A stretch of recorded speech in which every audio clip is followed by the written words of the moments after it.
দাঁড়াও দাঁড়াও, ভিডিওটা স্কিপ না করে আমরা এনগেজমেন্ট হেয়ার স্টাইলের যে পার্ট 2টা বাকি ছিল সেটা একটু সবাই মিলে শিখে নিই। তো এনগেজমেন্ট হেয়ার স্টাইলের পার্ট 2তে আমি এখানে ক্রিয়েট করেছি হলিউড ওয়েভ। তো হলিউড ওয়েভটা করার জন্য আমি প্রথমে কি করেছি, প্রথমে ইয়ার টু ইয়ার সেকশন ভাগ করে নিয়েছি এবং ইয়ার টু ইয়ার সেকশন থেকে পুরো নেক এরিয়া অবধি আমি পুরো হেয়ারটাকে 3টে ভাগে ভাগ করেছি এবং নেক এরিয়ার হেয়ারটা ছেড়ে দিয়ে বাকি ক্রাউন এরিয়া এবং তার নিচের হেয়ারটাতে আমি দুটো পনি করে নিয়েছি এবং পনি করে নিয়ে পনিটেলের তলায় আমি ডোনাট সেট করে নিয়েছি যাতে আমার পনিটা আরও পপ আপ হয়। এরপরে যেটা মেন পার্ট সেটা হলো কার্লসটা আমি করতে শুরু করেছি।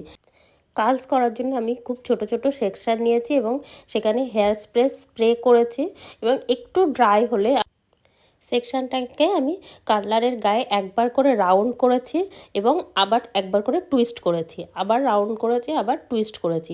এখানে কিন্তু টুইস্টিং করাটা ভীষণই ইম্পর্টেন্ট। এই টুইস্টিংটা না করলে কিন্তু ওয়েভটা ক্রিয়েট হবে না। এবং সেকশনটাকে না 30 থেকে 35 সেকেন্ড অবধি আমরা কার্লারের গায়ে হোল্ড করব।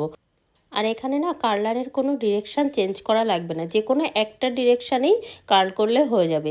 এরপরে আমরা একটা চিরুনির সাহায্যে এইভাবে কার্লগুলোকে আস্তে আস্তে আস্তে আস্তে ওপেন করে দেব।